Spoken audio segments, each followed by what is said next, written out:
Imaginez un instant avoir le choix. Le choix entre vieillir dans un établissement avec un rythme qui n'est pas le sien ou vieillir chez soi, entouré de ses souvenirs, avec une aide à la fois discrète et constante. Eh bien, ce choix, qui semblait être un luxe, est en train de devenir une réalité tout à fait accessible. Aujourd'hui, on va décortiquer ensemble cette véritable révolution des soins à domicile pour nos aînés. Et oui, c'est la grande question, une question qui nous touche tous, d'un point de vue démographique, mais aussi très personnel. Face à une population qui vieillit, est-ce que la réponse traditionnelle est toujours la bonne? Il semblerait qu'une nouvelle voie, plus humaine, plus soutenable aussi, soit en train de se dessiner. Pour bien comprendre l'ampleur du changement, commençons par le modèle que tout le monde connaît, l'EHPAD, l'établissement d'hébergement pour personnes âgées dépendantes. En gros, la maison de retraite médicalisée. C'est la solution de référence depuis des décennies, mais on sent bien aujourd'hui qu'elle arrive un peu à bout de souffle. Ce modèle, il repose sur quoi? Sur une vie en institution très structurée. Les routines sont fixes, il y a beaucoup de personnel médical sur place. C'est un système qui dépend d'une infrastructure physique lourde, et ça a des conséquences directes, notamment sur les coûts. Et là, voilà le chiffre qui fait mal. En France, le coût mensuel moyen peut grimper jusqu'à 3 800 €. C'est un poids financier énorme, que ce soit pour les familles ou pour la collectivité. Rien que ce chiffre, il nous force à nous poser la question. N'y a-t-il vraiment pas une autre solution? Eh bien si, justement. Cette autre solution, elle émerge sous nos yeux. C'est la révolution du domicile intelligent. L'idée, c'est de renverser complètement la logique. Au lieu de déplacer la personne vers une structure de soins, on amène les soins et l'assistance directement chez elle en s'appuyant sur la technologie. Mais attention, l'idée, ce n'est pas du tout de remplacer l'humain par des machines. Non, c'est un modèle qu'on appelle hybride. Il combine la vigilance de l'intelligence artificielle, 24 heures sur 24, 7 jours sur 7, avec l'intervention bien réelle et ciblée des soignants. C'est en quelque sorte le meilleur des deux mondes. Alors, justement, mettons ces deux modèles face à face. On va les comparer sur les deux critères qui comptent le plus. L'aspect financier, bien sûr, mais aussi, et peut-être surtout, la qualité de vie et le bien-être de la personne. Et là, regardez bien les chiffres. L'écart est colossal. Le modèle du domicile intelligent coûte entre 2 et 3 fois moins cher. On passe de quelque chose comme 3 800 € à une fourchette qui va de 800 à 1 800 €. La différence est juste saisissante. Mais l'argent, ça ne fait pas tout. Loin de là. Parlons de l'expérience humaine. Et là, la différence est fondamentale.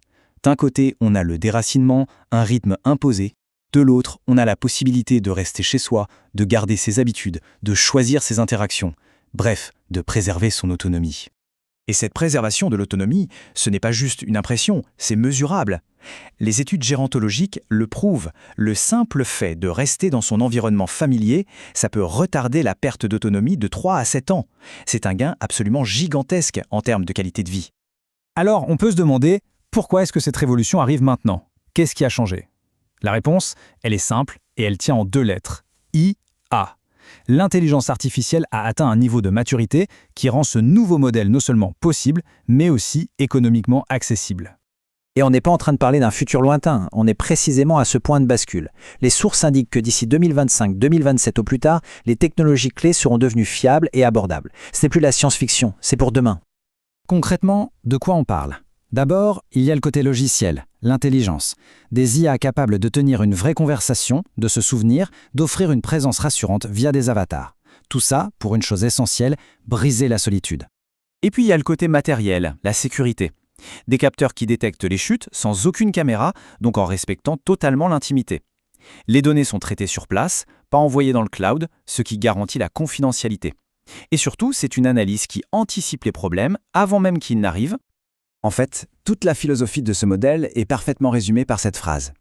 L'IA n'est pas là pour remplacer l'humain, mais pour l'augmenter, le compléter. C'est un assistant infatigable qui veille en permanence et qui sait alerter quand une présence humaine est vraiment nécessaire. Bon, on a toutes ces briques technologiques. Maintenant, comment est-ce qu'on assemble tout ça pour que ça fonctionne vraiment? C'est ça le nouveau modèle hybride.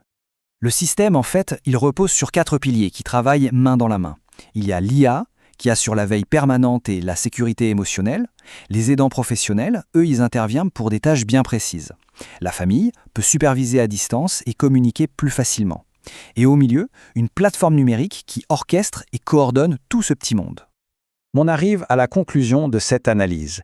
Et il y a un mot qui revient sans cesse dans les sources consultées.